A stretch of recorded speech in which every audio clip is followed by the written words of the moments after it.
Thank you. Today is the November 10th, 2022, 705th regular meeting, commission meeting, and I will call the roll. Chairman Coolidge.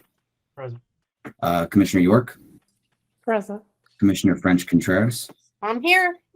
And Commissioner Olson. Present. Thank you. The time is 10:01 and we have a quorum. The floor is yours, Chair. Thank you, sir. I just lost my window. Give me 1 second.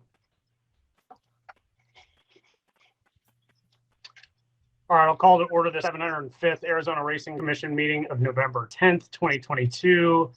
Jumping into action items, we'll get into B1, the clarification of enforcement of the 60-mile track rule under 15 U.S.C. 3004 B1A. I have listed out the executive session. Before we move into executive session, looks like we have the same cast and characters that we're used to hearing from. I think that we should probably hear from the tracks and those involved before we make a motion, if needed, to go into executive session, which I've asked the Assistant Attorney General to join as well. So jumping into that, unless I have any disagreements from my commissioners. Great. Mr. Imbornoni? I see Commissioner York has a hand raised. Yeah, sorry, Oh, I was I did on not mute. Didn't realize it. Before we jumped into the comments, I just wanted to know, and I think it would benefit not only myself, but everyone else on the meeting. I need some context on this. What is the background in terms of why this is on the agenda and who requested it? I'm prepared. So it's on.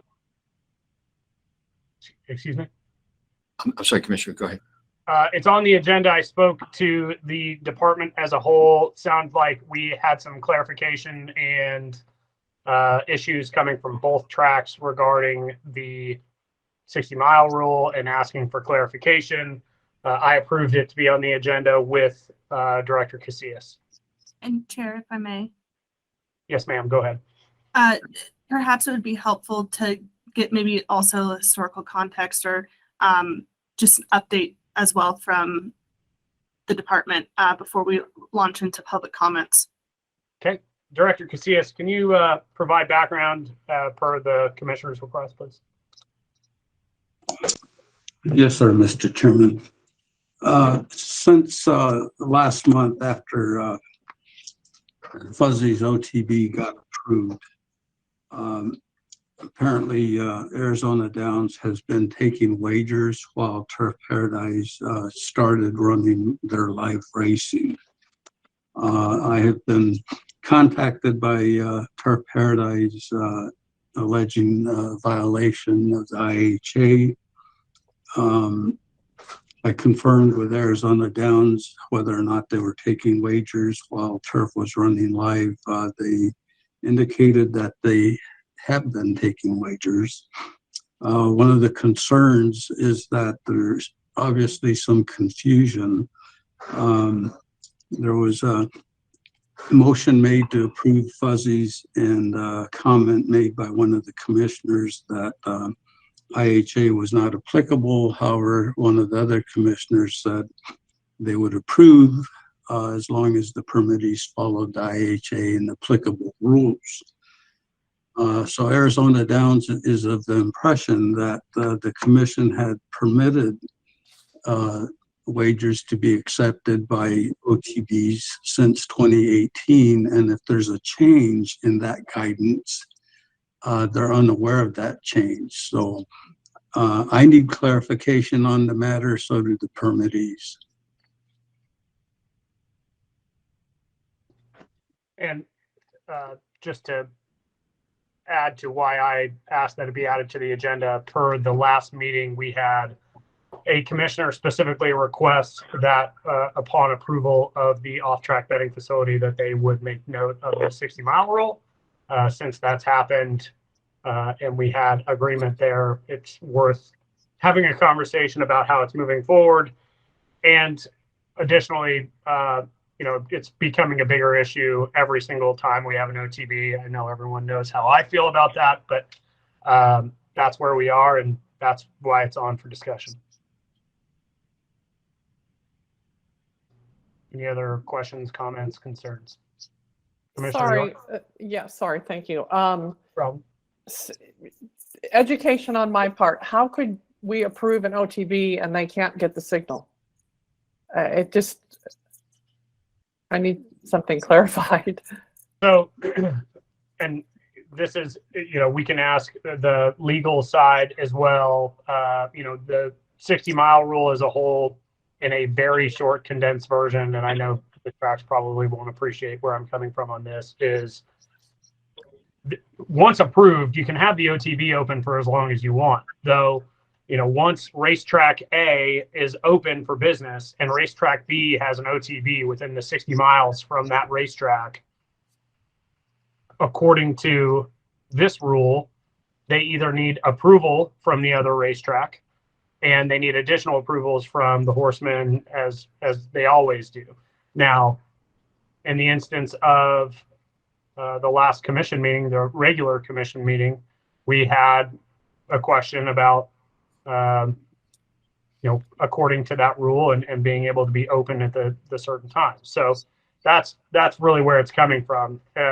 Everyone, well, many people, I was waiting for that hand to raise.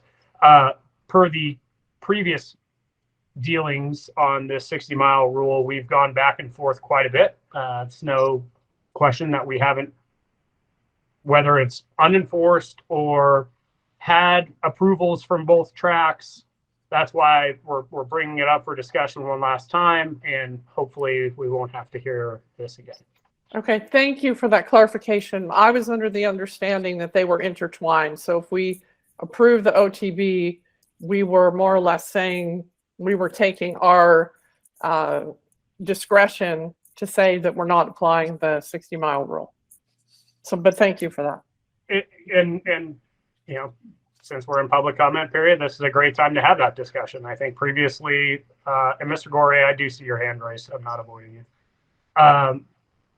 Previously we have approved it. I don't think it necessarily has been enforced. And after today, it still might not be, or may be, or we might even request a table, but it's for a discussion so that we can finish this once and for all, hopefully. And I think we all know how that normally goes in this world. So, any other? Chairman, may I ask a question? Sir, we are we're going to be open for comment shortly. I see your name on the list. I want to make sure that my commissioners are heard publicly before we move to comment. Sure. And I guess my only, Chair, if I may. Yes, ma'am. Commissioner, go ahead. I guess this is a good conversation to have, and I think maybe some of the comments today have been referencing my comment with the vote last regular meeting. And I suppose I meant for it not to be a conditional approval, if that's how it was interpreted, more for a encouragement to be mindful of rules, not necessarily, saying that it was conditioned upon that. So I just wanted to put that clarification out on the record. Yes, ma'am. Understood. Anything else from the department or my commissioners?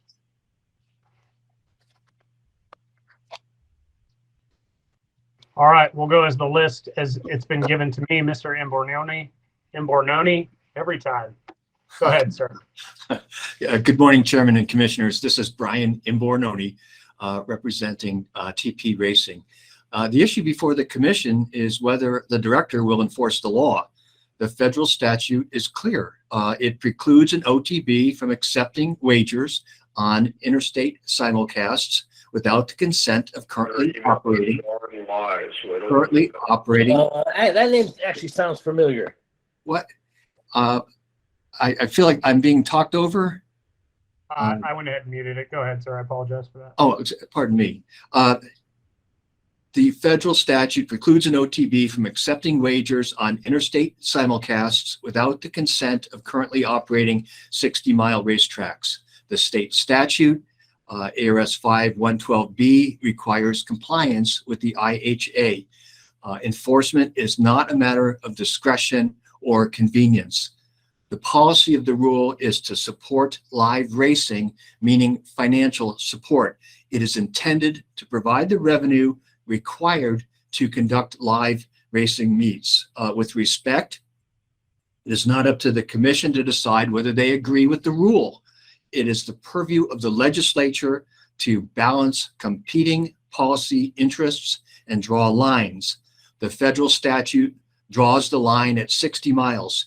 It makes the policy determination that wagering revenue within that radius while a live meet is underway should go to defray the cost of the live meet.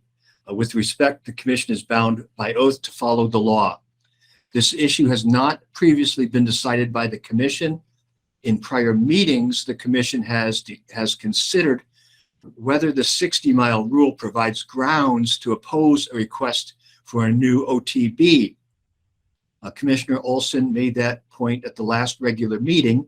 She voted to approve fuzzies on the basis that it is possible to grant the request and still have compliance with the 60-mile rule. And she cautioned permittees to be mindful of complying with that rule and other laws. Another quick point: at the last meeting, Mr. Langhofer suggested there was a court ruling in their favor. That is not correct. In a prior ruling, the Superior Court denied Arizona Downs' motion to dismiss a RICO claim based on violation of the 60-mile rule. Excuse me. That ruling addressed whether violating the 60-mile rule was a felony, which the court found to be an open issue. I have other points to make, but if I may, I will stop there and reserve about a minute for rebuttal. Thank you. Yes, sir. Mr. Sims, go ahead for 3 minutes. Thank you, Chairman. And thank you, Chairman and commissioners, for allowing me to talk. By the way, like, just not taking up part of my time, I just like to understand, is this a time when the public can sign up to talk, or is it the permittees who have a vested interest in this? I believe anyone can request to comment on matters at the commission under agendized items. Very well. So live racing is the backbone of this industry.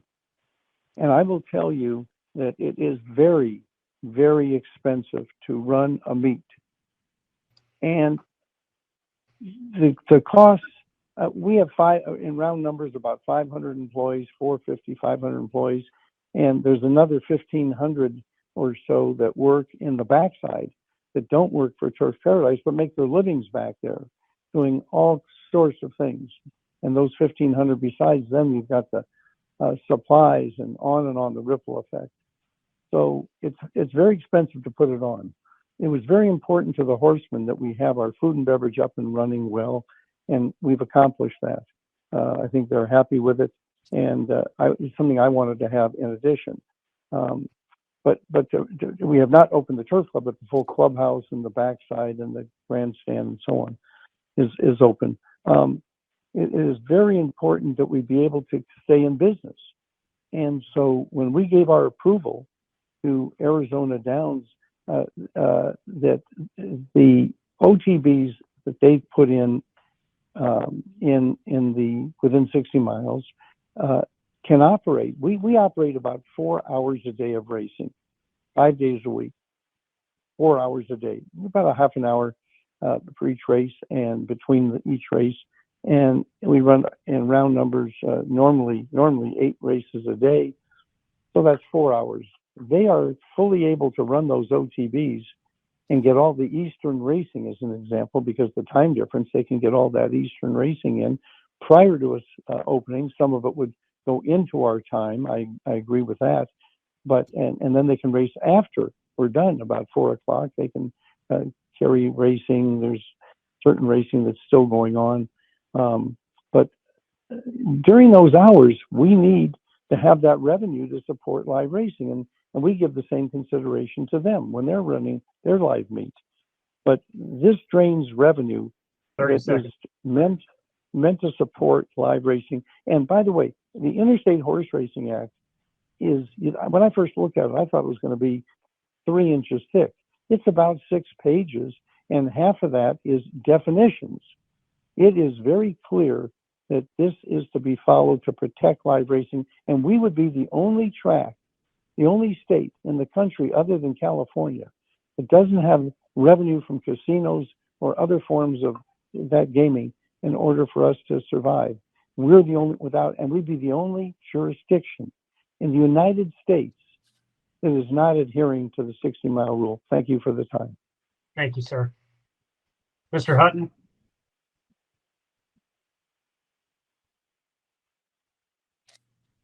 Now he always has some trouble logging in. Can you hear me? Yes, sir. Go ahead. Okay, Mr. Coolidge. Yeah, Bob Hutton, Arizona HPPA. Let me start out by just getting on the record saying that the HPPA opposes the 60-mile rule, and I'm going to give you a number of reasons why. Mr. Sims just made a very good point, that I think that the law was put in place to go ahead and make people go to the racetrack, drive patrons to the racetrack. Over the last 2 years, the facility has been in such poor condition and no food service, basically vending machines, and it hasn't been driving people to the racetrack. But to make a point about the horsemen need a year-round racing circuit. These people cannot afford to go to other places in the country with the stock that they have, especially with the prices of fuel, feed, all the other things that go along with running a barn or a stable. And it's so much for them to overcome. And not only that, and I think a lot of people can agree, to run two households at the same time, because you got to pay rent and everything else when you leave the state, and when they leave the state, the money leaves the state. So the other thing too is the breeders in the state. They have a position here where they want year-round racing. These people invest a lot of money, and they need an opportunity to go ahead and earn their money back as far as having a year-round racing circuit. And then on a logical point is, how many OTBs are we talking about? 2 in Maricopa County that Arizona Downs has? I mean, it seems like a fraction to make take up time to go ahead and go over this again and again. Just doesn't make any sense to me. The rule was put in place to drive people to the racetrack, like I said before, and that has not taken place. Now, Turf Paradise, to go ahead, they have put in food service this year, but they've been open for a week. So I don't know if that really counts as, a full season of food service. And the other thing, it's not good for racing. This whole thing is not good for racing, promoting racing. Senator Gowan went to the legislatures last 2 years ago, got money for purses that really helped the horsemen quite a bit as far as that was concerned. And Arizona Downs was alongside us getting money for the horsemen at the same time. And if you guys go ahead and enforce this law, it's basically going to put Arizona Downs out of business. And this is going to cause huge hardship on the horsemen. And so I just want to make those points. And if anybody had any questions, please fire away. I will have questions, and I'm sure my commissioner as well, but I'm going to hold them until after, as you might imagine. Okay, Mr. Coolidge. Appreciate it. All right, Mr. Guessman, unless you need to yield time to Mr. Hutton. Yes, Chairman and Commissioners, Leroy Guessman of the HBPA. I just do want to state a correction to Mr. Sims' comments. There is another situation in the United States. It's right now is in Omaha, Nebraska, and Council Bluffs, Iowa, which is actually interstate, not intrastate. And the HIA was designed for interstate dealings, not intrastate. I think if you read our brief from 2 years ago, that's very well laid out. I also want to state that in Omaha, Nebraska, they have a racetrack that runs a live meet for about 6 weeks every summer. And there is Horseshoe's race book 20 miles away in Council Bluffs, Iowa. Now, this is interstate, but both places are open all the time. There is no 60-mile rule enforced there. So there are other instances where the 60-mile rule is not enforced. And Omaha does not have alternate gaming at the Horseman's Park in Omaha. The thing that we did before, I think it was in 20 or 21, there was a commission meeting and we provided a brief that laid it out very clearly that intrastate 60-mile rule was at the discretion of the commission, not to be considered as part of the Interstate Horse Racing Act. That's all I have. Thanks. Yes, sir.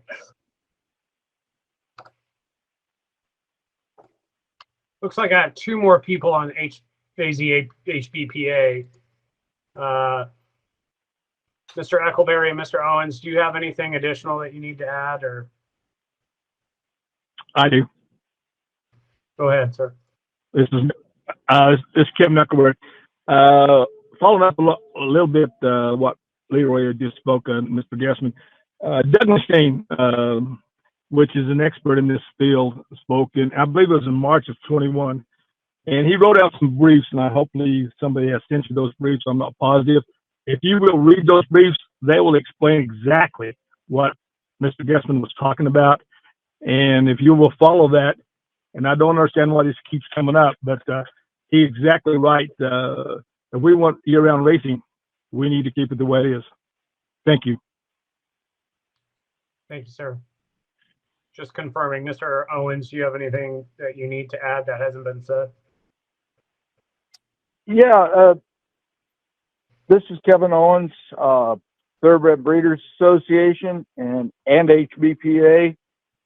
I believe the law, I believe that with what Mr. Sims is pushing would constitute the loss of Arizona Downs, which would be devastating to the breeders, as that track actually supports Arizona bred racing. Turf Paradise does very little, almost nothing, to allow the Arizona bred thoroughbreds to participate in the meet. By statute and by contract, they're supposed to offer a couple races a day and run if they get 5 head. They shut off entries before you get close to 5 head, and they write an open race to mirror it, so Mr. Sims and Turf Paradise can get their expected 9-horse field. I think we're an industry that's been funded by industry, and we need support from the racetrack in their live racing program to keep us moving. Arizona Downs does that. Turf Paradise doesn't. Thank you. Thank you, sir. Mr. Author?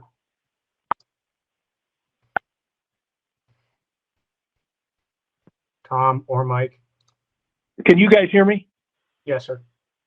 Okay, this is Tom Author, and I believe Mike Author and Joe Jackson are listed as speakers. They would like to yield their time to me, if that's okay. Yeah, why don't we give you 6 minutes? Okay, great. I'll talk as fast as I can. Oh, okay. First of all, thanks to Tom. Thanks to everybody for listening through this. Just a little history on this. A couple of years ago, with the previous commission, we briefed all this, and they voted this is not going to be enforced by the commission. Last April, we briefed it again after that previous commission all quit, and they voted to not enforce it. One of those commissioners was then fired, and the other decided, due to the number of subpoenas she was getting from Turf Paradise, that she was going to quit. So we have the two new commissioners. So here we go again. I believe they've even voted to shut that down. So Mr. Bernoni's contention that this has never been voted on is patently false. Secondly, this is the Interstate Horse Racing Act, not the intrastate. True, some of it had to do with live racing, but the main goal here was to prevent pirating signals. That's why we need the permission of the out-of-state track, the out-of-state commission, and the out-of-state horsemen. But we just can't grab a signal and charge for it, and they don't get any recompense for that. Mr. Imbernoni mentioned the Suffolk case. In that Suffolk case, it says unambiguously, display tracks and 60-mile tracks are frequently located in the same state and therefore subject to the same regulatory authority. Obviously, that's the case here. Where that occurs, the IHA has the effect of permitting the Racing Commission either to insist on pre-approval or to work out some other satisfactory solution. I'm at a loss as to how he continues to say, you don't have discretion. You clearly have discretion. If you read those cases, it goes on and on and on. More locally, Turf Paradise filed suit against Arizona Downs in 2021 over a couple OTB locations and, oddly enough, RICO violations. The judge cautioned that he was, and I quote, highly skeptical that Turf Paradise had articulated a viable legal claim, in part because, and I quote him, it is up to state racing commissions to decide if they insist on compliance with the pre-approval provisions in the IHA. You have discretion. And not surprisingly, Turf Paradise voluntarily dismissed that lawsuit with prejudice a month later. So, and the legislature has looked at this. The Rito Downs went to the legislature to try and clarify this. The net effect of that, which was Arizona Revised Statute 5-118, was codified that Rito needs the 60-mile approval from Arizona Downs and Turf Paradise. It did not address whether or not they needed ours or whether Turf needs ours or we need theirs. And, you know, there's a legal doctrine that says, you know, basically, if you're not included, you're excluded. So they looked at the situation and decided they're not going to enforce it. So they've lost at the legislature. They've lost continually in the courts. They've decided the only way we can get this is try to trick the commission, and that's not going to happen. I don't think they can trick you guys. A couple other arguments they have. Live racing. Well, we have 4 OTBs in Maricopa County, and we've tried very judiciously to not, we'd like more, and we intend to get them, but they've got dozens. If they cared about live meat, they wouldn't have opened dozens of OTBs. This is a business decision on Turf's part to say, we think we do better by having lots of OTBs and a poor live meat versus let's shut down our OTBs and have a good live meat. This is not anything to do. This is simply an effort by a track to try to maintain a former monopoly they had. There's nothing to do with the. Secondly, go by their track and look at their and tell me if you think they're trying to entice, encourage people showing up for the live meat. The other thing they keep bringing up as well, they bought a track in Prescott and we own one, so that's ridiculous. Are we to assume that from now on anybody domiciled in one city is unable to do business in other cities?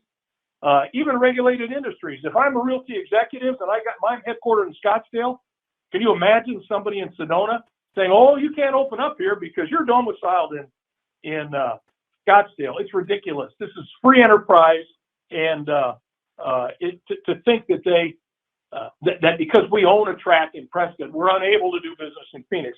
The other thing is this concept where you guys can still run your OTBs when we're not racing.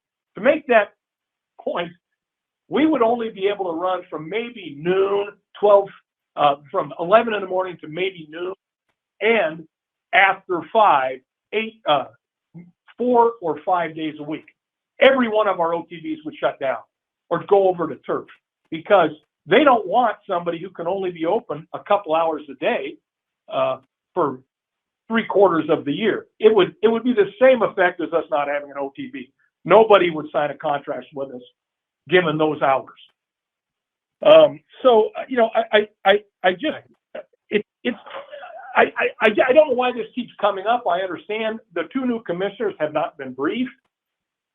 I don't necessarily think they have to, because it's a fairly easy decision. There's no question you have discretion. For Turf Paradise, Mr. Imbernoni say you do not have discretion is totally in contradiction with 4 court cases.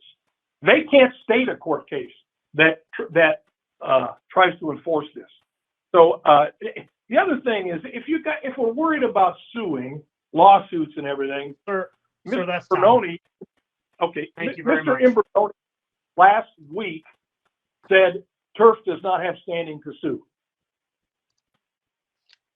All right, we'll jump down to Mr. Langhofer. Go ahead, sir, or Mr. Basile. Thank you.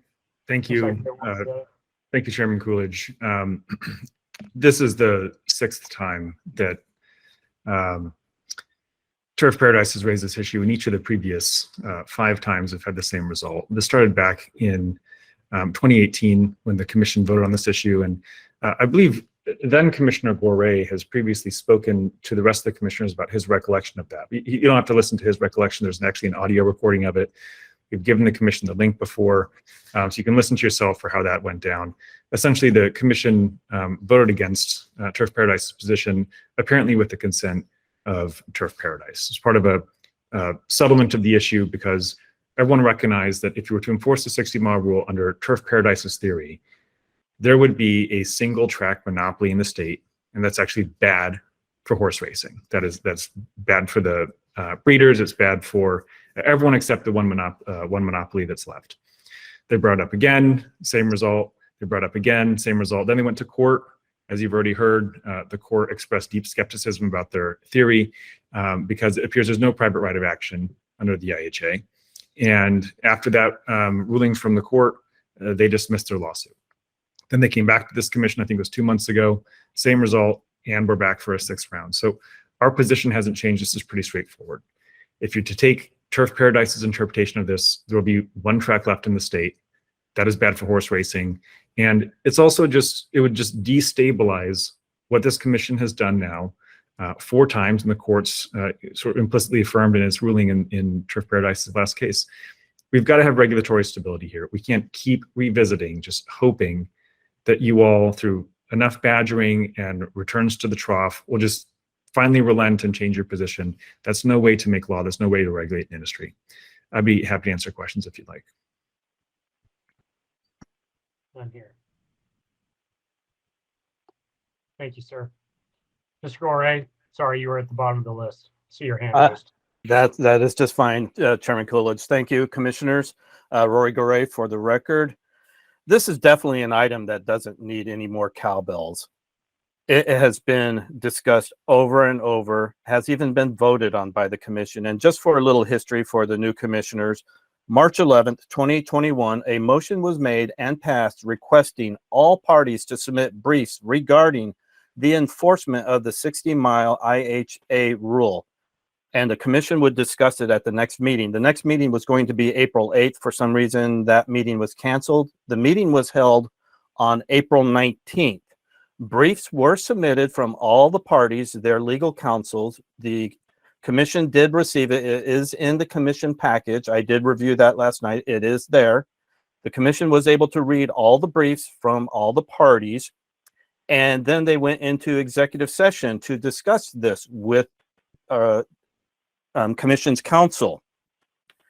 They then came out, and at that point in time, there was, I believe, some more discussion. I was a commissioner at the time, and I had to leave the meeting at that time because work was demanding I actually do my real job.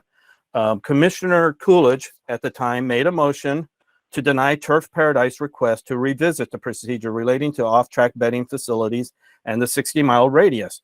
And it was 3 votes in favor of denying that request. Now, believe it or not, at one point in time, we did have a track up in the Yavapai County and Turf Paradise, and we lived in harmony. And the reason at that point in time we lived in harmony is because, yes, we were following the IHA, and we were also following Arizona rules and laws and statutes. And at that point in time, when Turf had its live days and approved dark days, the signal, all the OTB signal monies went to Turf. When Arizona Downs, or it was Yavapai and Prescott Downs at the time, when they had their live days and approved days, dark days, it went to them. So if they want to, if Turf wants to keep bringing this up, I would recommend you have a hearing regarding R-11, R-112, and learn about the powers you have. You do actually have one cowbell in your arsenal. That is to approve live days and dark days at, I'm just throwing a number out there, 70-30. If that's what Turf wants, the enforcement, then pull out your hammer and use what you have. Thank you. Thank you, sir. Doesn't look like we have anybody. Mr. Aaron Bornoni, you have something you need to retort, or we'll give you 1 minute just to catch up on if there's something. All right, I'm trying to respond to a half-hour tag team of arguments. To Mr. Hutton, the argument is made that TP Racing should subsidize Arizona Downs with funds earmarked by federal law for the TP live meet. That's an argument for the legislature. Mr. Owens argues Arizona Downs will go out of business. They've been making that threat to get their way for 5 years. We should be equally concerned about the financial viability of TP Racing. The expense of conducting a meet for 130 plus days is staggering compared to the cost of Arizona Downs. As to Mr. Arthur, the Suffolk case is not on point. I do not agree with his interpretation of the Superior Court holding. ARS 5118B has no application in this case. Mr. Gore raises 5112C. That statute, as he admits, allows TP Racing to accept simulcast wagering on race days and dark days, and that's what they've been in full compliance with that statute. Thank you for your patience. Appreciate it, sir. Any public questions from my commissioners? Chair, I have one. Go ahead, ma'am.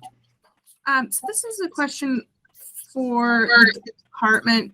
Previously, you mentioned that this was something that you would like clarification for as it relates to enforcement. Just for kind of educational purposes, can you give us a short description of what the enforcement process looks like for you? Is that a question for me, or are you asking it to the department? I'm sorry, for the department.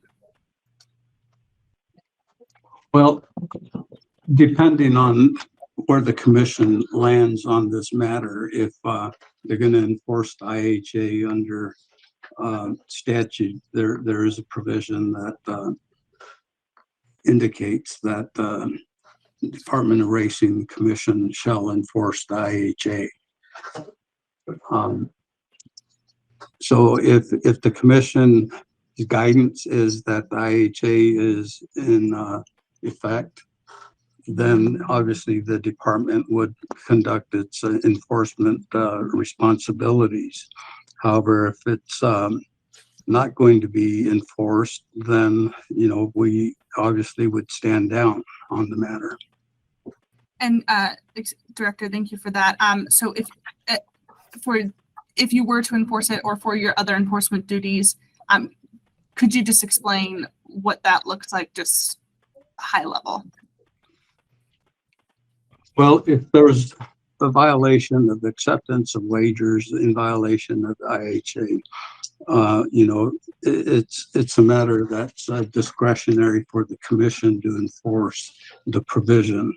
The department would do the due diligence to get the information, do the investigation, gather up all the number of wagers, the total amount of money that was accepted by the entity, and prepare all that for presentation going forward. Thank you. That's my only question. Sorry, Commissioner, I didn't hear that end of that. Oh, that's my only question. Thank you so much. Yeah. Anyone else? This is Commissioner French Contreras. So the short argument that I'm getting out of all this is Turf Paradise is saying that live racing isn't being supported if we don't enforce their position on the 60-mile rule, where the off-track bets taken by Arizona Downs during live racing, they're saying doesn't really affect Turf Paradise. Is that correct? If your question is what is TP Racing's position, it's our position that it's a federal mandate. The policy of the mandate is to financially support live racing. Okay, that's fair enough. Well, Commissioner French, this is Tom Author. Yeah, well, our position is that if they were really concerned about off-track betting taking away from the live meet, they would not have opened dozens of them within Maricopa County. What they're concerned about is Arizona Downs taking any handle. We're not hurting their live meet. They made the business decision that they'd rather have a lot of OTBs and a poor live meet than no OTBs and a good live meet. If they had no OTBs, we'd be in a much more difficult position. Okay, so either Mr. Allen or Mr. Arthur, how much money is Arizona Downs losing if they can't take bets during open racing or live racing at Turf Paradise? We would probably lose, well, we lose all of our OTB income because we don't, our hours of operation would be such that no bar would say, well, we'll let you open 2 hours a day. They'd shut us down.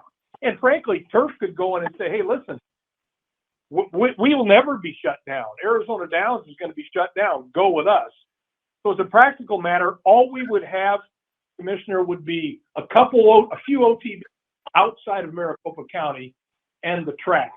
So we would lose it. We would lose probably 90% of our, would be done. It'd be over. I'll jump in on that too. Mr. Hutton said we were talking about 2 OTBs. Mr. Author, can you tell me how many OTBs you have within 60 miles of Turf Paradise? We 4 operating OTBs. Now, and if you lost 4, I'm sorry, sir, go ahead. Oh yeah, we would. Yes, we would. I mean, they're our best OTBs. And Chairman Coolidge, I don't want to say that I think we've been very judicious about how many we've opened up, and we hope to open more. But you guys can say that's too close, or it's your discretion. So we need more OTB income, not less. And it's just we could not function without a healthy, robust Maricopa County OTB network. So and everybody knows it'd be the same thing as telling us to shut down, frankly. So to follow up on the question, if you lost 4 OTBs, it would bankrupt Arizona Downs? Yeah, we would have to shut down. This is Jerry Sims. May I respond? Mr. Sims, I'll note you in the other comments. We wouldn't have another one. And I see your hand raised, Mr. Gore, as well. I'm sorry. Mr. Gore, go ahead. Thank you, Mr. Chairman. Just a little bit. At one point in time, Turf Paradise was not approved for year-round live and dark days. That only happened in session law after a couple of years, I believe, of Yavapai and Prescott Downs being closed. As I said previously, we operated here in Arizona where the signal went to the approved live racing track and its approved dark days. Not a single track was approved for year-round and or dark days. If that's the rabbit hole turf wants to go down, that is the power that the commission has to follow all the statutes and approve live and dark days based off a formula that could be something like 70-30, and it puts this issue to bed. Thank you. Thank you, sir. Mr. Can I Sims? respond? Yes, Mr. Gorey leaves out half the story. It used to be the period he's talking about was called one, there was a law, and that law was changed because there was no more need for it when Yavapai went out of business, but it was called 1 for 1. You had to race one live day to earn one dark day. You left that part out of the communication. The other thing is, they have 5 OTBs. Mr. Arthur said 4, but it's actually 5 when Fuzzies gets open, which you've approved. It's easy to say 4, but there's 5, and they encircle the track. They would like to have another 10 or 15. And, turf, I'm only going to fund this for so long. And right now the track owes me $7 million because I don't come in and cry about this, that, and the other. I write a check because it's free enterprise. We had a commission member make a comment that I fully agreed with at the last meeting about being out there in fair and competitive business and going after OTBs. I agree with that. But we're all operating under the IHA. And to the extent that you're worried about them going out of business, you're going to have turf going out of business. And then there's no more industry because we fund about $1 million for something like that to pay for our share of the Department of Racing, because the department has there's a requirement on the department that it be self-funding. So we pay for that. We pay for HISA. Everyone's worried about Arizona Downs, and I want there to be year-round racing too, but not where I have to fund it, where it comes out of mine because they surround my track with OTBs. We can surround our track with OTBs, and Mr. Arthur is absolutely wrong. We do it for a business reason. We don't need his approval for our business reason, but we want people to have a choice. We know they can't go from Mesa to Turf Paradise 5 days a week. So we give them a place within the 60 miles to go to OTBs or come out when they want to on weekends. It's a business decision. But it was made with the idea that the IHA was in existence, and we feel there's no alternative but to approve it because the federal law trumps the state law. Thank you, I hate sir. to use that name. Thank you for the time. Commissioner York, go ahead. Thank you. I have the same question for both Arizona Downs and Turf. Let me start with Arizona Downs. Is it acceptable to you, the 70-30 split? This is Tom Author. Couple things. Yes. Couple things. Part rebuttal. What Mr. Sims mentioned about dark days or whatever, that's not in the statute. I don't know where that comes up. Read the statute. We bought this thing based upon what the statute said, not the Sims rule. Turf is for sale. Mr. Arthur, with all due respect, that wasn't my question. I just wanted to know, is the 70-30 split acceptable to Arizona Downs? Yes, in our 4 operating OTBs, as I said, the split would be we get the signal during our meeting, as the statute says. You cut out for a second. My apologies. You cut out for a second. Okay, our position would be on our OTB network, which only have 4 operating in Maricopa County now. The split would be we get the signal during our meet, they get the signal during their meet. And that's the way it's always been. But prior to, and then when Arizona Downs shut down, Turf obviously got the whole signal because there was another track. But the statute's still in it. Now, whether that breaks out, Commissioner York, to 70-30, I don't know. But we get the signal during our meet, and we could market horse racing at our own expense, and we pay it, and then it would go back to Turf during their meet. That's the way it's always been. How they agree to avoid these silly questions we're having now. And again, that is what the law says during Turf race meet. Clearly, 112, 5112C. So I hope that's a long answer, but Okay, know. I appreciate that. And I have the same question for the representatives from Turf. Yeah, Yes, this is Jerry Sims. I'd like to answer that, if I may. We had meetings that went on for at least 2 years, maybe more, to see if there could be a single network. And it was prior to the new two commissioners getting the benefit of those meetings. But I made a business decision. And by the way, Mr. Arthur says we bought it with those rules in effect, and he's very clear on that. He leaves out the fact that just prior Can you hear me? Oh. in the period, yes, the period that he's referring to is when there was the 1-for-1. That law got changed because there was no need for it after Yavapai Downs went out of business. But back to your question, there is no way, I cannot underscore that more, that I'm going to do any business with Arizona Downs. Everyone knows, I shouldn't say everyone knows, I'm just made a business decision. We can't get along at all. And I don't want to have a relationship with somebody that I can't get along well with. And they're going to take my OTBs. Think about it. I built my business, and those are my OTBs. Under the law that I operated, it was the law and is the law. And I am unwilling to say, yes, you take my OTBs and you run them your period of the time. That's my most valuable asset. Slavery went out a long time ago. Okay, so your answer is no. I'm uninterested totally. That's Okay. correct. It won't happen because I closed Turf Paradise. It can't happen. I will not be involved Thank in you, a sir. business We get it. relationship with them. I'm sorry. Thank you. Mr. Langhofer, go ahead, sir. Thank you, Mr. Chairman. I just want to rebut briefly this idea that because Mr. Sims has a debt between himself and his business, that you should defer to his financial position at all.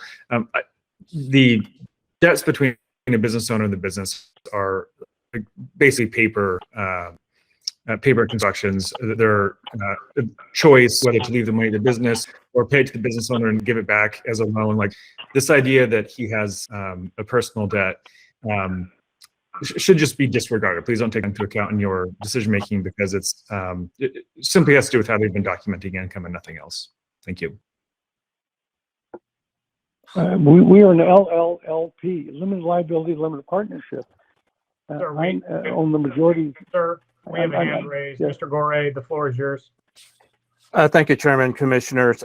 Just something I would maybe recommend, because I know with Commissioner York's question, you may want to ask all parties to submit briefs regarding R111, R112, and the IHA and how this could be resolved with those laws and the powers of the commission. It's not Jerry's decision whether he wants to work with Arizona Downs or not. It is actually the power of the commission to give out live race dates and dark days. If he doesn't like it, it's not his choice. It is the power of the commission. Thank you. One response, could my attorney please respond to this matter? I think he understands it quite well. Mr. Imbonani, 30 seconds. Yeah, the federal the state statute 5112C provides for simulcasting on live race days and dark days as well. There is no basis under the statutory law for the 70-30 split. That's simply not viable. I'd like to add one point, and that is we've been given our race days for this year, for our live race days and our dark race days. If you want to discuss this should be after next season, because this season I've operated under the race days I was given by this commission, and my dark days I've been given by this commission, and I intend to operate. You can't come in after the fact when I'm operating, got all our operation going, and think we're going to change the game in the middle of change the rules in the middle of the game. I've been granted those days by this commission and my life days. Thank you. Any other questions from my commissioners? Chair, not a question, but if this is the appropriate time, I would like to make a motion to enter into executive session to seek advice from our attorneys on the matter. I'll second that motion. Please Then- give it to, Pardon, Chair Coolidge? Should I please call the give roll? this to Commissioner Contreras. Okay, thank you. Yep. I have a motion by Chair Commissioner Olson and a second by Commissioner French Contreras to move into executive session. I will call the roll. Commissioner Olson, Yes. Commissioner French Contreras, Yes. Commissioner York, Yes. and Chair Coolidge. Yes. Thank you. The time is 10:56 and we'll enter into executive session.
Commissioner York, are you in the meeting? I'm just scrolling. I'm not seeing you. I'm here. Oh. Oh, Perfect. Thank you. Thank you. A lot of people. I believe we have a quorum. Chair, would you like me to call the roll? Yes, sir. Go ahead. Great. I will call the roll then. Commissioner York, present. Commissioner Olson, Present. Commissioner French Contreras, Here. and Chair Coolidge. Present. Thank you. The time is 11:24 and we will resume open session. Thank you, sir. So I'll just come out with a couple of comments I have, and I'm sure it's not going to be to anyone's surprise that yet again, we're having an argument about OTBs. Yet again, we're having an argument, about one track, not just out of pure spite, going after the other track. It's the same old day, just another line item in the agenda. It's also why I cannot urge my commissioners enough to strongly evaluate any and all OTB requests coming across our desks and very seriously put them up for review so that we know who's doing what and where and why. It really feels like, yet again, we're talking about OTBs being the only issue here and not live race meets, which is immensely frustrating for myself. So that's what I'll put out for the public. I will open it up to my commissioners and hear any motions or any public comment.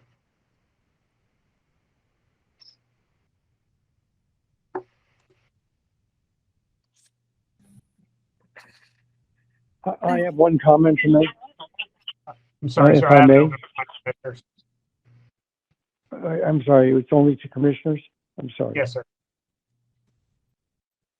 If none of the other commissioners have any comment, I'm happy to make a motion, but I don't want to step in front of line. If you have a No motion, comment. I'd hear it. All right, I'd like to make a motion to table any guidance to clarify the enforcement of the 60-mile track rule while the commission has an opportunity to seek briefing from the Assistant Attorney General.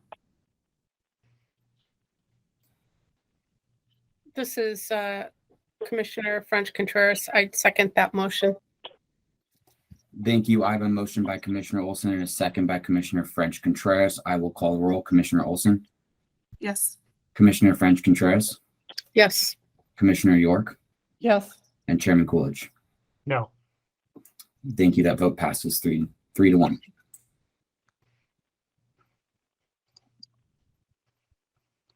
Any other motions? Otherwise, I'm going to move down to action item B2, simulcast agreements pursuant to ARS 5-112U. Looks like for Arizona Downs, Del Mar, Oak Lawn, and Tampa Bay Downs. Looks like we have just about everything we need, but Mr.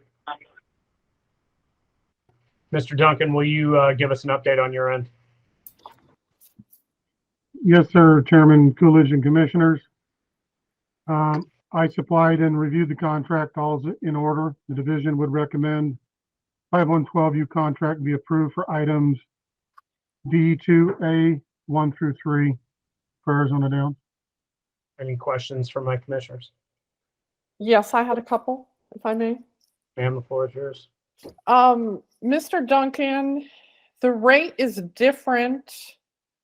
It's cited as 6% in the Arizona Downs, and I don't have a page number. I apologize, but 8% on the Turf Paradise 5-112U simulcast agreement analysis. It shows 8%, but on the Arizona Downs version, it shows 6.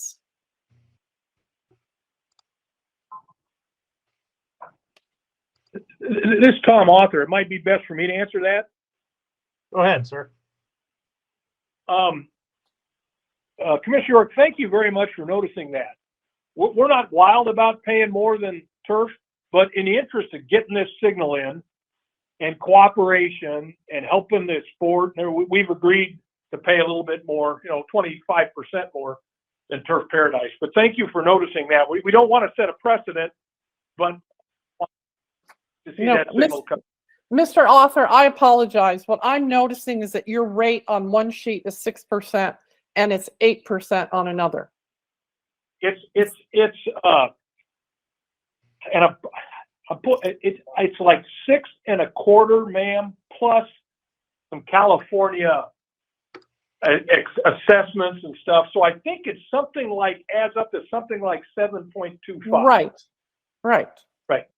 Yeah, and I don't want to say we're okay with that, but again, we need to, just so people understand that means we lose money on every Del Mar bet, but that's okay. We want to get that signal in there. We're getting along well with Monarch and Stronach, and we want to encourage this kind of cooperation in the future. Okay. Mr. York. Mr. Duncan, if you'll reply to the commissioner, and then I have a question for Mr. Author on the side. Yes, Commissioner York, on that sheet, what it is, it's from prior years is what it is. And they did bring it down slightly this year so they could get it going. Okay. Mr. I Author, have a few more questions, but I'll yield. go ahead, ma'am. Oh, okay. On page 23 and 25 of our packet, again, the actual document doesn't have page numbers. This is the Arizona Downs portion. Both Fuzzies and Padre Murphy's was crossed out. This is part of the Monarch discussion, but not initial. Does it need to be? Oh, we won't make any hay out of it. I mean, the bottom line is we may never, the Fuzzies things we have not opened. And the Padre Murphys, you're aware of what we did that. We accepted the buyout. Right. But just from a legal standpoint and a contract standpoint, usually when there's a change, it's initial. Maybe it doesn't have to be, but I just thought I'd bring it up. Well, I appreciate that. I'll publicly state we don't have any problem with that not being official. Okay. And then one last question is, and I apologize for this, I may just not have the background, but Mr. Longo is with NYRA, yet he's throughout documents signing for Arizona Downs. Is he your I just want to make sure it wasn't a mistake. Yes. Well, again, I appreciate your going over this, your diligence. But yes, Joe Longo is our Okay. agent and he can sign stuff just as we Okay, can. great. Okay, perfect. I just wanted to make that clarification. Thank you for your diligence. Thank you. I'll have a little OCD, so unfortunately, y'all have to live with that. Mr. Author, quick question. Do you sell your video to Del Mar at all? Sell our video? Yeah. You sell your stream to them? No. We haven't in the past. Does Turf Paradise? You'd have to ask Turf. Mr. Johnson? Good question. Listeners, thank you. Yes, the answer to your question is simple. Yes, we sell the racing signal to all of the California locations. Appreciate it. Thank you. Any other questions? Only thing I'll say is I appreciate Arizona Downs being a little bit flexible on that contract and letting everybody benefit from Del Mar. That said, I'll move to approve 2A, Arizona Downs, Del Mar, Oakland Park, and Tampa Bay Downs. Second. Thank you. I have a motion by Chair Coolidge and a second by Commissioner Olson. I will call the roll. Chair Coolidge. Yes. Commissioner Olson. Yes. Commissioner French-Contreras. Yes. And Commissioner York. Yes. Thank you. That motion passes. Drop down to simulcast agreements pursuant to ARS 5-112U for Turf Paradise's Del Mar. Looks like we have everything in order on my end. I'll ask Commissioner York and then everyone else to see if they have any questions. No, Chair, I don't. Looks like it's in order. Mr. Duncan, anything I'm missing on my end? No, sir, Mr. Chairman, everything's been turned in. And we do recommend approval for item B2B1 for Turf Paradise. I'll move that we approve B2B1 Turf Paradise's Del Mar simulcast agreement pursuant to 5-112U. Second. Thank you. I have a motion by Chair Coolidge and a second by Commissioner Olson. I will call the roll. Chair Coolidge. Yes. Commissioner Olson. Yes. Commissioner French-Contreras. Yes. And Commissioner York. Yes. Thank you. That motion passes. We'll drop down to item 3, the simulcast horse racing import signals pursuant to IHA section 3004A3. Looking at Arizona Downs. Actually, Mr. Duncan, can you walk through the Tampa Bay Downs missing documents? Yes, sir, Mr. Chairman. There is an update on item B3A13, Tampa Bay Downs. I did receive all documents. They were missing the host commission and host horseman. It has now been turned in. I did send it to all the commissioners. So for Arizona Downs, they are now complete on number 1 Del Mar for the IHA and number 3 Tampa Bay Downs. Oakland Park is still pending host commission and host horseman. Okay.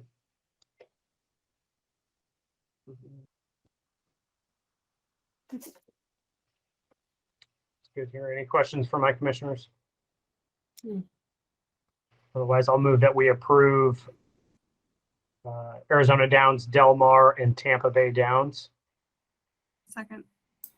Thank you. I have a motion by Chair Coolidge and a second by Commissioner Olson. I will call the roll. Chair Coolidge. Yes. Commissioner Olson. Yes. Commissioner French-Contreras. Yes. And Commissioner York. Yes. Thank you. That motion passes.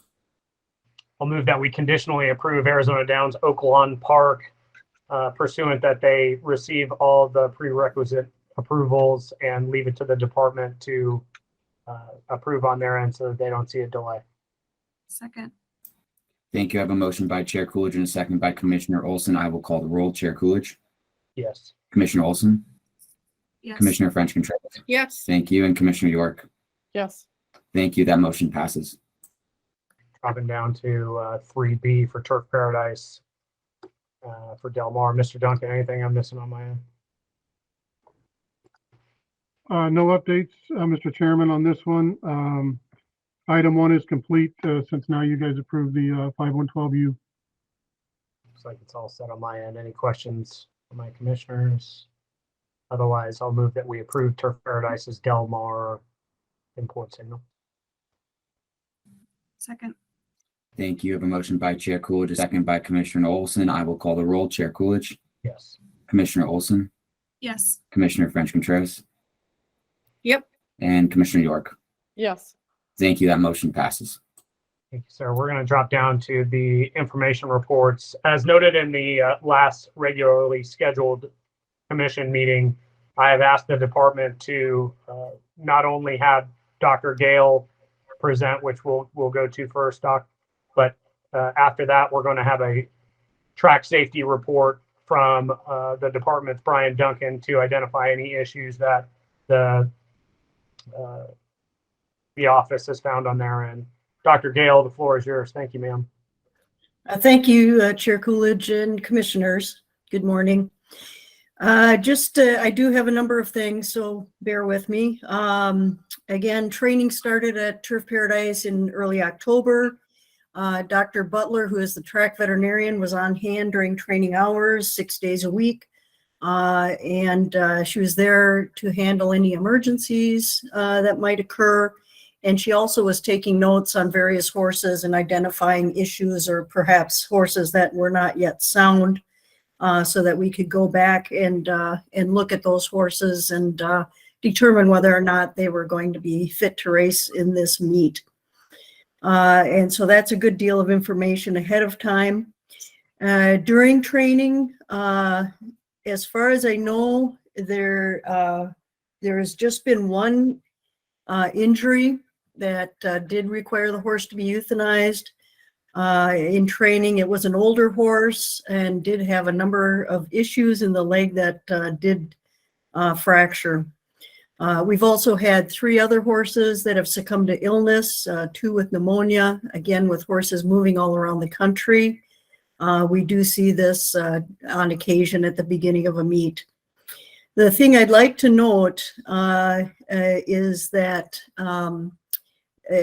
usually by this time in the first week of a meet, we generally see perhaps an average of 1 horse fracture during training hours and 1 during racing. So again, we've had a very successful first week, 5 days of racing and some 345 horses running in 42 different races. I should note that last week before racing began, the folks at Turf Paradise, the safety and security crew, did run an emergency drill, and perhaps their management will discuss that a bit later. But one of the key things was being able to maneuver the horse ambulance into difficult places to access, just in case a horse has an incident, say in the paddock, for instance. That's what the drill went through. And again, everything functioned well. They also looked at the gate possibilities and other kind of on-track issues. So that is actually one of the requirements of HISA. Again, just to make sure all tracks are in compliance with some basic safety measures that are in that law. I did have Dr. Victoria Lowe helping on the opening weekend, and she had been working last spring at the Rito meet, and that really worked well. 2 veterinarians getting through 70 or 80 horses is quite doable. Myself, I was alone as a veterinarian for the last 3 days, and getting through 60 horses is doable. 80 is a bit of a challenge. We are looking for another veterinarian, and actually Dr. Lowe has expressed some interest in doing some more work. During this first week of racing, the incidents that we had was 1 horse did bleed post-race. Dr. Butler observed 1 horse that was lame post-race. There was 1 scratch at the gate for a horse that was unfit. And then we did have 1 horse vanned off, and that horse did suffer a soft tissue injury, so some tendon issues, a sprain, if you will. And so that horse will be put on the vet list and will need to demonstrate soundness before it's allowed to enter again. We did have one incident just yesterday during the first quarter horse race there, and perhaps again, Turf might discuss that further. I didn't see what happened. It was after the race around the backstretch. And I guess there was a collision between a couple of horses causing some falls. Dr. Butler did report that the horses were okay. We'll follow up with those horses just to make sure. I'm imagining that they suffered some bruising. That's and the one thing I do want to bring up, just by virtue of comparison, again, Breeders' Cup weekend was this first weekend in November. And in that champions race, the best horses in the nation, Epicenter, which is a horse that was runner-up in the Kentucky Derby and in the Preakness, so a fine horse, did get pulled up and was vanned off. It suffered a fracture of its cannon bone down toward the ankle. This is a not uncommon fracture in racehorses. This horse did get repaired, surgical repair, and has a good prognosis for recovery, and likely will, is going to have a successful career, I imagine, as a stud, and again, worth millions of dollars in that realm. On the other hand, again, if this injury, and the other point I want to make is, again, the horses on Breeders' Cup weekend are looked at by numerous veterinarians, very well scrutinized. They watch their works and they're examined several times. So even the best horses can be injured on the best tracks, Keeneland Park. And again, it costs tens of thousands of dollars to do a repair, basically putting some screws into the fracture to repair it. And so in this case, it's a recoverable injury. However, other factors that can influence a decision on whether or not to treat a horse, again, at a track like Turf Paradise, where we have horses that may catch a price of $5,000 if they're claimed, running in $10,000 to $12,000 purse races. Obviously, the surgery is a higher price and certainly beyond the value of the horse. And this results in the trainer owners having to make that decision, unfortunately, to humanely euthanize the horse. And this is not unlike many families who maybe have a pet that suffers an illness or injury, and the cost of treatment can far outweigh their means, and unfortunately have to make that gut-wrenching decision to have their animal put to sleep. I believe that's the extent of my report. I'd be happy to take any questions. Commissioner Contreras, did you have a question? Actually, I didn't. I raised my hand accidentally, to be honest with you. But Dr. Gale, I do appreciate your diligence and the reports, and I appreciate everything you're doing for us. How soon do you think that you're going to be getting some extra help? Now I know it's getting closer, right? I believe Dr. Lowe will be helpful. There's some other veterinarians that are going to be contacted. Yes, I believe that'll be soon. Good. Thank you.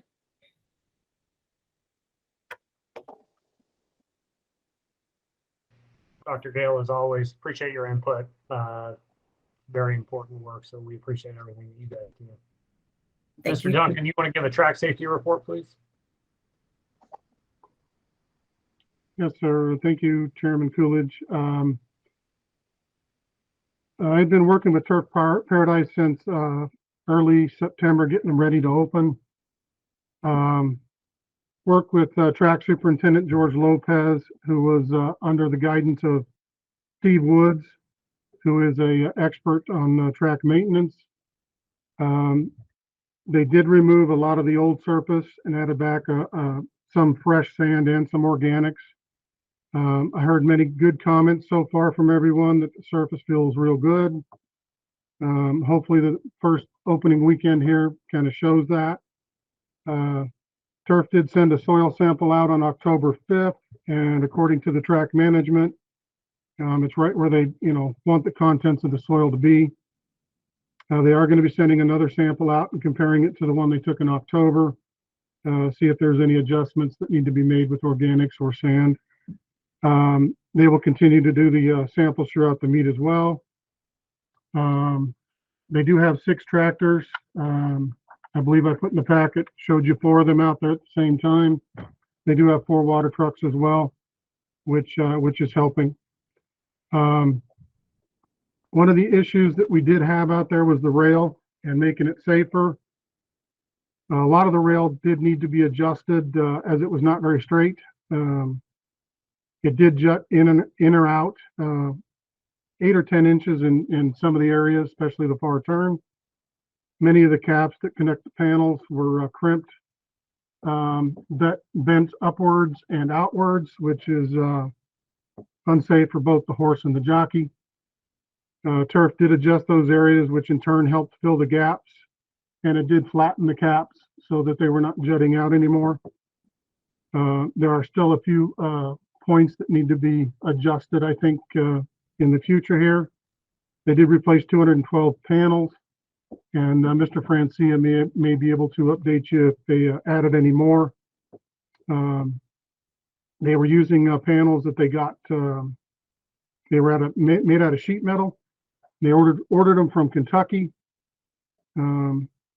There were a few issues that did arise after they replaced some of the old panels, putting the new ones in. One issue was they used hex heads to hold the panels down on the top of the rail. This did present a problem. Gave them basically protruding sharp heads, hex heads sticking out. We did have them replace those with round flat heads, easing the issue. Another issue was very sharp leading edges from the panels. Working with the turf management, they did cover the edges with rubber caulking and then painted over them. I talked to the painters and was discussing with them. They did use a thick primer and another coat of paint. That again also took care of the issues. They also used other pieces to overlap the gaps, kind of as you would see on roof tiles, so that everything has a smooth edge going with the riders instead of against them. They are continuously still working on some other repairs, and those that we do become aware of. Restrooms on the backside were redone this summer. Replaced, fixed some of the toilets, the sinks, shower heads. They did retile some of the floors, repainted, and replaced a lot of the old piping.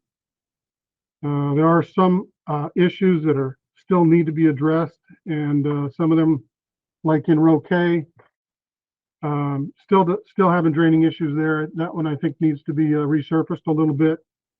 And PA, when they tested it in September, it was working. It is now not working in rows L and K, so those need to be addressed. As always, I do try and get out there 3 to 4 times a week. If not, I do have my own team that informs me of issues. So I do get with them, and we also do hear things from everybody else. And just want to say thank you to the turf management, but especially to Leroy Guessman of the HBPA, Mr. Darrell Hare, and the representatives from the Jockey Guild. It helped a lot getting a lot of their input as well, and they were very helpful. So do appreciate their help. And I'll take any questions if you have any. It's a fantastic first report, Mr. Duncan, and I appreciate you making the time to do it and the vigilance that you're showing over there. Please keep doing what you're doing and building this report as we're going to have it as a monthly occurrence on our meetings. Commissioner York, you have something to add? Yes, you answered one of my questions. The other is, there are many items on your report that have no date or no action. I'm just making the assumption that you'll be following up on those things. Which items are you talking about, Commissioner? Well, many of the items on your checklist have it's been done or in a person's name, but some things don't. So I'm just double checking what the plan would be for the things that have no status or no completion indicated. Yeah, if you look at it, those were the top three of them were opening, making sure things were done during opening. Okay. And then there are some recommendations, which again, last year that was recommended that they do get a expert trackman in here, which Steve Woods, they did. Again, on the turf track as well, John Hobbs. And then track superintendent, George Lopez. So there are a few things in there where I did have some suggestions, and yes, we are going to keep on top of them. Okay. Thank you. Yeah. Yeah, excuse me. I'm sorry, identify yourself. Chad Ferguson? Does this have something to do with the track safety report, or are you trying to speak during public comment? No, it's an issue with the speakers. I'm in C4 and the speakers are still not working. Thank you, sir. We can move you to the public comment period if you need to add that. Thank you. Drop down to the International Horse Racing Integrity Act. Mr. Gill. As Chairman and Commissioners, Leroy Guessman with the National HPPA. Not a lot to update, but they did set a hearing date on our the National HPPA lawsuit. It is they're going to hear oral hearings on December 9th. And as we know, lawsuits from watching a couple of lawsuits here in Arizona, lawsuits do take a lot of time and a lot of delays. And I anticipate this one will as well. So although we're hearing oral arguments on December 9th, I'm sure it'll be some time before we get any results. The National HBPA has been working in Washington, D.C., and we finally did get a bill introduced. And we had Andy Biggs from Arizona was one of the co-sponsors of the bill. And the bill is asking that HISA be delayed until January 1st of 2024.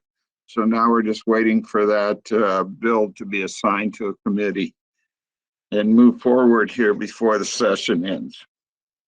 I do want to say, I know Arizona is not recognizing HISA, but there are some things coming up that are very important to the horsemen, and I would highly suggest the commission or the department to look into the requirements coming from HISA that need to come from the commission. Number one being the LASIK exemption. There is a form to fill out and file for LASIK exemption. If it's not filled out and returned, it will be LASIK, elimination of LASIK will go into effect immediately. And that is something we cannot have happen in Arizona. As a horse we have all followed is Tyler's Tribe, undefeated in 5 races as a 2-year-old, ran on LASIK in every race, went to the Breeders' Cup, was one of the favorites in the Breeders' Cup. And when he hit the 3/8 pole in contention and working towards the lead, he suddenly started drifting backwards. And it was due to the fact that in the Breeders' Cup, you cannot run on LASIK, and the horse bled severely, had to be pulled up and vanned off. So this LASIK thing is the worst thing about HISA in my estimation. And it's the main reason the National HPPA is fighting it. And we need to get that exemption filed for. The other thing is on January 1st, HISA takes over for the drug portion, and the testing and so forth. They are offering the state to stay involved, the way I understand it, and continue their work, which would reduce our yearly fee. So we could get a credit of almost 700,000 if the state would work with HISA on the drug test. I'm hoping that will happen and help us with our dues. Any questions, I'd be glad to answer them. None for me, sir. Appreciate the update. Commissioner Olson, go ahead. Yes, thank you, Mr. Guessman, for the summary and for bringing those issues to our attention. Just so we understand, you said that the second point goes into effect on January 1st. Are there any other timelines we should be aware of related to these, and when the department should be taking action? There is a timeline on the LASIK exemption filing for that, and I'm not sure when that is, if it's January 1st or if it's sooner than that. I don't have that information in front of me, but there is a timeline, yes. Okay, thank you. Commissioner York. And that's something the department needs to file? Mr. Guessman, just want a clarification. Yes, the department needs to file that. Okay. May I ask the department if there's a plan to do that? Commissioner, the LASIK exemption is under review, and so is everything else related to HISA at this point. Thank you. Director, is this something we need to put on our next agenda as an action item, or not?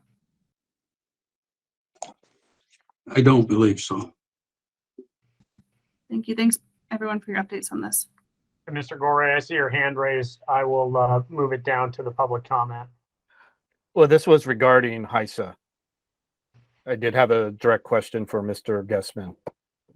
Go ahead, sir. Leroy Guessman, did have one question regarding the bill in DC that you mentioned. Will the National HBPA be working to ensure that maybe other bills, because we know in DC they do like to attach bills that have never had a hearing to a bill that's going to get passed? And the example I'm given is the Greyhound Protection Act, which would eliminate greyhound racing in the United States. Would they be working to make sure the bills such as that do not get attached to it? Yeah, our lobbyist is on top of all that. You know, we were well aware that the HISA bill to begin with was one of those attachments, as we all remember. It was an attachment to the COVID bill that gave everybody their first checks.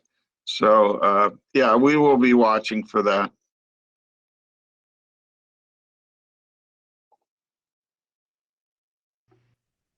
Any other questions? Thank you, Mr. Guessman. Appreciate it as always. We'll drop down to the permit. Oh, I'm sorry, Commissioner York, did you have something? I'm sorry, Chair Coolidge. We didn't do the budget report. You're right, we didn't. Let's jump back up to C2. Thank you, ma'am. Director Casillas, budget report, please. Commissioners, I don't have a report for you. Our CFO recently left employment with the agency. We are posting for replacement on that position. So I won't have a budget report for you until maybe the next commission meeting. Understood. Thank you, sir. We'll drop down to permittee reports, American Greyhound Racing. Mr. Chairman, members of the commission, Aaron Feinberg for American Greyhound Racing. No critical updates to keep the commission posted of this month. However, at the October commission meeting, I did mention that we applied for another 3-year Greyhound simulcast permit. I met with Mr. Duncan on September 26th to submit that permit, and I understand there's a lot going on right now with live racing at Turf Paradise and obviously some of the other action items we heard today. However, I just wanted to make a public request / comment. We submitted the permit that we're operating on right now. We submitted that in April of 2019, and that was approved in February of 2021. So almost a 2-year lag time. Of course, there was the pandemic that started in the middle of that, and understanding that there was some challenges that the entire world, not just the state of Arizona, went through. However, it is critical for our business, especially as we try to navigate the seas ahead with reducing Greyhound content, that we make an effort to get this on an agenda. We make an effort to get the investigation started as soon as possible, because my company and the direction of my business and the security and long-standing future for our employees depend on this permit. I know that per statute, as long as we apply, and we're in good standing with our current permit, which we are, we should be able to continue into the next season, even if our permit is expired. So I'll take some sort of verbal confirmation or physical confirmation from the department would also make me feel a little more comfortable. Someone speaks, but that's all I had, Mr. Chairman, members of the commission. If we could somehow urge the department to get this on the front burner, it does affect our future. Thank you. Thank you, sir. Director Casillas, Mr. Duncan, if you could please connect with Mr. Feinberg and see what needs to happen there, I'd appreciate that. Yes, sir. We'll take care of that. Arizona Downs. Chairman Coolidge, commissioners, this is Tom Author.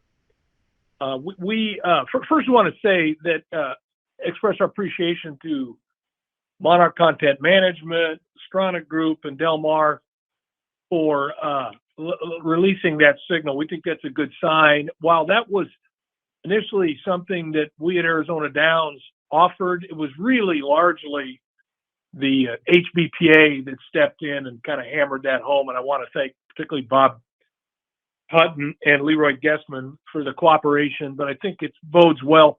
With all this acrimony, seeming acrimony, there is a light at the end of the tunnel here, what we think. So that's good, and hopefully we can build on that. The only other thing I want to say is, and I was asked by the Cal Expo guys who run the harness racing to, on their behalf, kind of introduce them. They have applied for a permit. They have run the harness racing in Sacramento for 12 years. They've had all of their horsemen through here. They're all seem very enthusiastic about running a harness meet in Prescott. They're certainly have enough horses. They just wanted to let everybody know that they're excited about that, look forward to being approved, and are available if anybody would like to speak with them. Our experience with them is they're a good group. They're owned by Watch and Wager, which is a very large horse racing related entity, and understanding that they need to go through the proper channels and procedure, but they're eager to get going. And in our experience, they're good people. I think former director or Commissioner Gray has met them also. So, but other than that, we really don't have anything to say. We're here to cooperate. I think we're making headway, and let's keep pushing this rock up the hill. Thank you very much. Thank you, sir. County Fairs.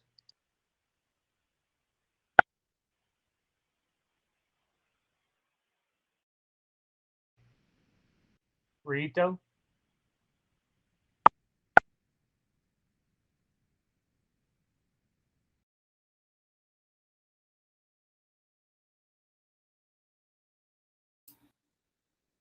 Chair Coolidge, I believe you were muted in your last comment. Oh, Rito. And then Turf Paradise.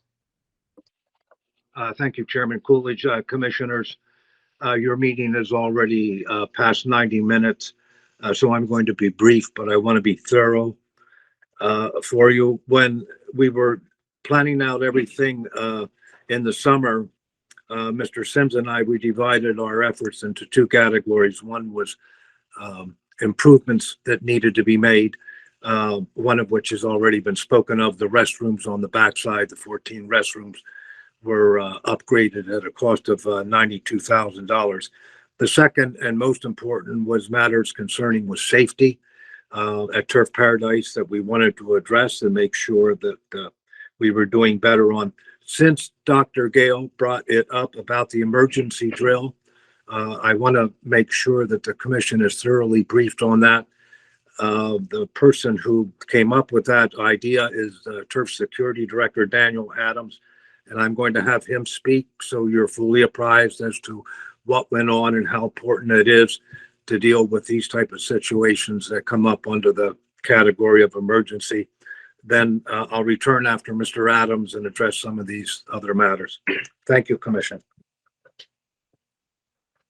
Chairman, Commissioners, thank you for your time. Just to reiterate what Mr. Francia was alluding to, we got together with the assistant starters, the starter, our track crew, our outriders, our medical personnel here on site, and we actually went over a block of instruction.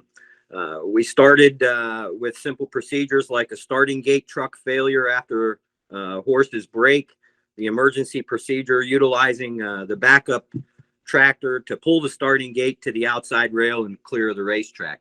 Obviously, something that we hope doesn't happen, but we wanted to be prepared for it and train for it in the event that it did. Excuse me. We also simulated equine ambulance into our paddock area. We did have an incident, I believe it was last year. Our paddock is a little tight. I wanted to be able to see that the equine ambulance operator could demonstrate the proper ability to get the equine ambulance into the paddock area in a rapid and safe fashion. Went over with the assistant starter and the starters, the gate crew, a horse cast in the gate while loading, their general safety training in the event of multiple riders or horses going down at any location on the racetrack, what everybody's roles and responsibilities would be. We went over the equine ambulance emergency procedures if there was an equipment failure.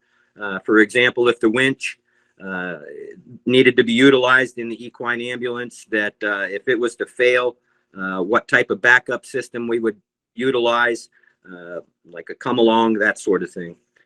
We went over procedures with the outriders and the track crew in the event of a jockey or equine accident at the start of a race. For example, a rider and a horse down at the start of a 1 mile race at the breaking of the gate. How we would handle that as the field of horses is coming around. If we did have multiple horses down, in the event that that would happen, how we would handle notifying the jockeys. Went over and discussed several of the potential issues with the stewards. So came up with a good safety plan. Just basic overall safety training. Obviously, we're hopeful that none of it has to be used, but it's all good to be on the same page and to know what everybody else is doing. Good refresher training as well. So thank you.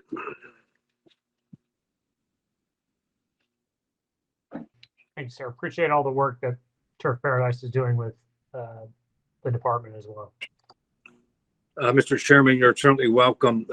As I mentioned earlier, in the summer discussions with Mr. Sims, we divided our efforts into two categories. One was improvements and the other safety. Safety takes priority. Improvements are the restrooms for the horsemen on the backside, the reopening of the clubhouse, more amenities for the fans coming here. We are 5 days into the meet, and we had a few hiccups along the way, as is often the case when you open, but we were able to respond quickly to correct them. Matters that we're still dealing with, one is the public address system in the backside. It was working perfectly as the horses began to arrive in October, and now recently it's not working. We have backup plans as to how we notify the horsemen to bring their horses up to the paddock, but we are addressing that with our sound personnel and our IT personnel to get this corrected as quickly as possible. On a race daily basis, I do want to thank Mr. Sims with his constant encouragement. Oftentimes, Turf Paradise is a great training ground, which means you are going to be challenged every day you walk in here. You may have a plan of things you want to take care of, but things pop up and they have to be addressed. And I appreciate his encouragement. I have daily contact with Mr. Duncan, the inspector for ADOR, and also Leroy Guessman, which has been very beneficial because a lot of times the problem will come up in the backstretch that I don't notice, that Mr. Guessman brings to my attention. We can address it, identify how to go about getting it corrected, and it makes the whole operation flow a lot smoother. I'm more than willing to answer any questions you might have. Thank you, Mr. Chairman, Commissioners. Any questions? Commissioner York. I'm just curious about the first 5 days. How was the attendance, your handle? Did it meet your expectations, exceed them? Thank you for the question, Commissioner. It exceeded expectations, both in attendance and handle. Our handle has been up each of the 5 days as compared to previous season. That's always encouraging. I do want to bring to the Commission's attention because horse players really do not have a voice before the Commission. And I got calls from horse players here in Arizona when they saw about Del Mar being before the Commission for approval. They are overjoyed, to say the least, this coming from horse players. And hopefully this will be a first step forward to more simulcasts from the Monarch people. But they exceeded expectations, to answer your question directly, Commissioner. Thank you, Mr. Francia. You're welcome, Commissioner. Thank you, Commissioners. Thank you, sir. We'll jump down to the permittee reports. We'll jump down to the optional stakeholder industry reports. American County Racing Association. Arizona Counties, apparently I can't read this afternoon. Arizona Counties Racing Association. Arizona Quarter Horse. Arizona Thoroughbred Breeders Association. Kentucky. Mr. Gassman. Yes, Chairman Coolidge and Commissioners. The quarter horse representative, Mr. Lloyd Yoder, is currently attending meetings in Louisville, Kentucky at Churchill Downs. On Saturday, Churchill Downs is holding the Claiming Crown of the Year awards or races. It's a $100,000 race for claiming horses. There's 9 races. It's going to be close to $1 million being handed out. Anyway, he's there attending HBPA meetings, and he wanted me to let you know that that's why he's not there. And also, Mr. Weiss lives on the beach in Florida and was affected by Nicole last night. And that's why he is unable to attend the Rito Park update. Everything is fine with Mr. Weiss. They're just recovering from last night and cleaning up. Glad to hear it. One thing I want to say about Rito Park is we are getting closer and closer to their opening day. And I really would encourage the department to get things done. And I've encouraged Rito Park to get their stuff in. I don't know where we are in the process, but it makes it very difficult for horsemen when we wait till 1 week before we're supposed to start racing and we get dates approved. I would like to see this be done at Rito Park and Arizona Downs this year in a little more timely method. I know they have to get stuff in, and I know that it takes the department a while to review it, but we need more notice than 1 or 2 weeks before we open up a meet. As turf, you've been pretty well updated on turf. I have to say the work of Steve Woods, I feel, has been very, very positive. The track is probably in the best shape I've seen it in a year since I've been here in Phoenix. I think it's in great shape. Are we totally without some horses having issues? You're never going to be without someone having an issue. Just like an NFL team, the Cardinals are not going to play the whole season with somebody not getting hurt. It's going to happen. But I think overall our fatalities are down, and the track is as kind to horses as it possibly can be. Any questions? I'll be glad to answer. Yes, sir. Thank you very much. Appreciate the holistic report. About the Jockeys Guild.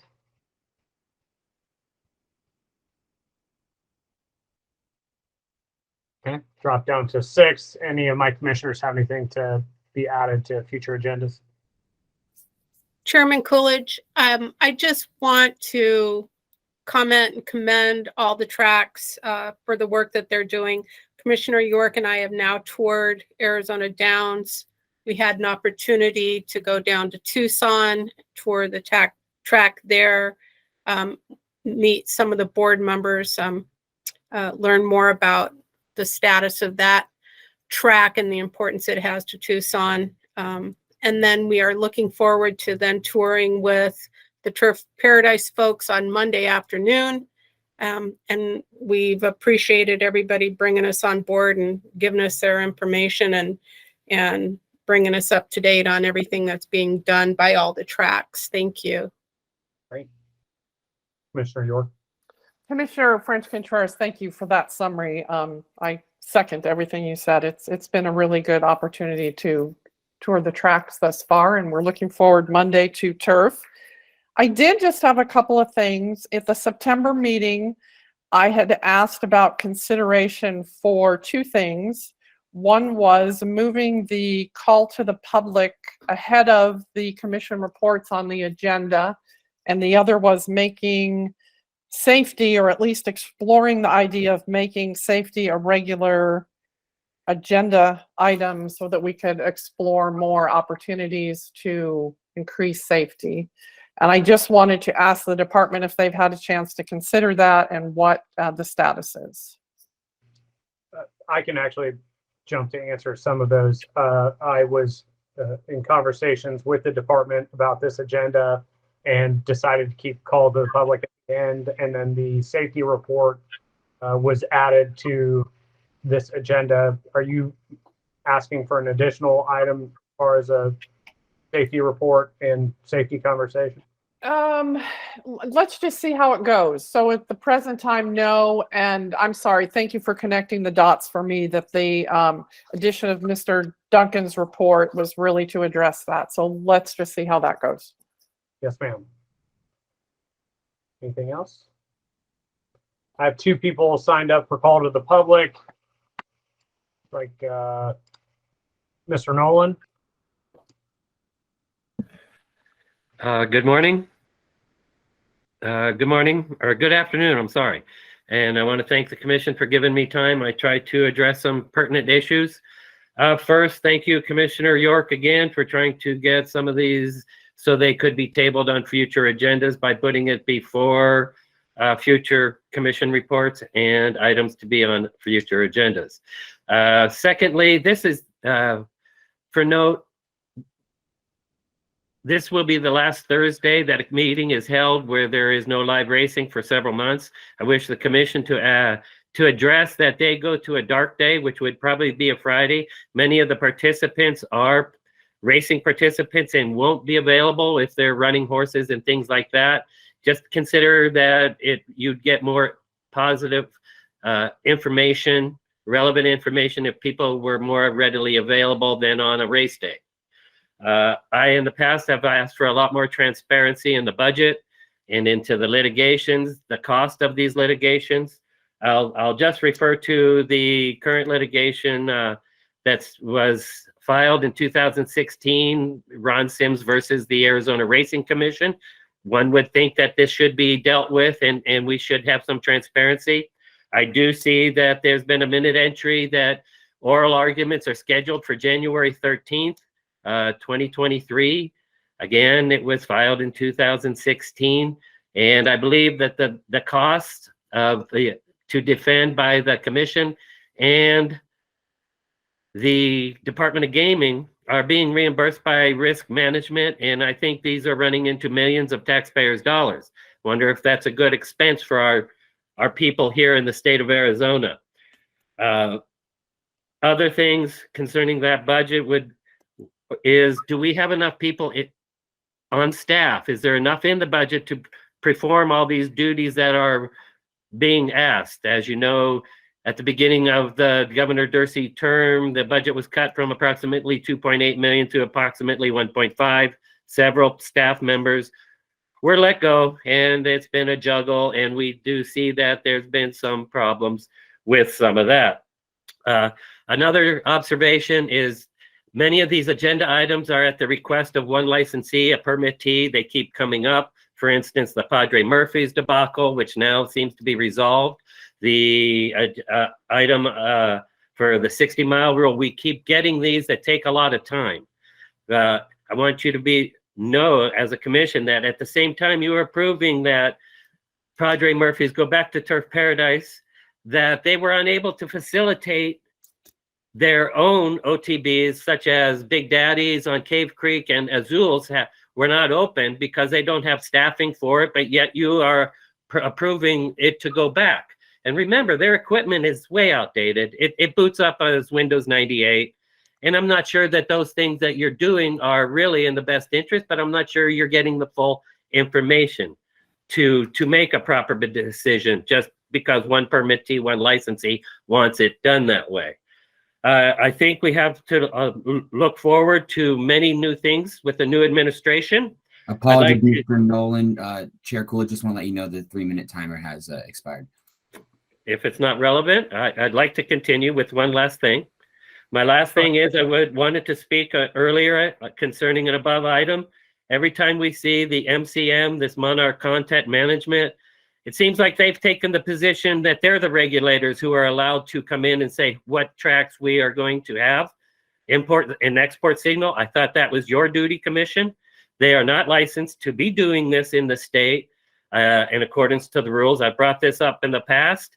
It seems like the horsemen are working behind the scenes to try to help the industry and not only the industry, but those OTB places. When you have Del Mar, these places now have to be able to provide service to the wagering public through a longer day. And that's very important to those facilities. So it needs to be dealt with. Monarch needs to be addressed as a licensed entity if they're doing business in our state. And I thank you for the extra time, Commissioner Coolidge, and I appreciate and hope that we can move forward. Thank you, sir. Thank you. Mr. Sims, go ahead. Yes, thank you, Chairman and Commissioners. I wanted to tell you that I am grateful, and I thank both new commissioners for making their time available. It takes a lot of work, and some of what I know it's difficult to get up to date on so many things. I mean, it's just a mass of information. So based on a question today, I'd like to just tell you that when we take a track and Arizona Downs takes a track, the rates are not necessarily the same. It's based on volume. If we have 40 some OTBs and the track, and then they buy 130 of our days that they take, so that's product they can sell. The law was written and sponsored by Arizona Downs, and it says it'll be reasonable. It does not have to be the same. I just wanted to clarify that. Also, on Breeders' Cup, we pay them 9.9%, much more even than the Del Mar rate, and we still make money. So I don't know the issues with Arizona Downs, but I'll tell you at 9.9, which is very high, and that's for the Breeders' Cup, we still make money. At 8%, or thereabout 7%, we do very well with Del Mar product because our bettors really want it. And that's part of the reason that it's important to take it is because our bettors want it. But as things come up and there's questions to get you up to speed on things, please feel free. But again, I'm grateful to have you on board on this commission. Thank you. Thank you, sir. The next regularly scheduled commission meeting will be at 10 a.m. on Thursday, December 8th, likely via Google Meet. And with that, I will hear motion for adjournment. I move to adjourn. A second? Thank you. I have a motion by Chair Coolidge and a second by Commissioner York to adjourn this meeting. I will call the roll. Chair Coolidge? Yes. Commissioner York? Yes. Commissioner French Contreras? You were muted, I believe, Commissioner. Yes. Thank you. And Commissioner Olson? Yes. Thank you. That motion passes and this meeting has ended. Thank you. The time is 12:26 and the regular scheduled meeting has concluded.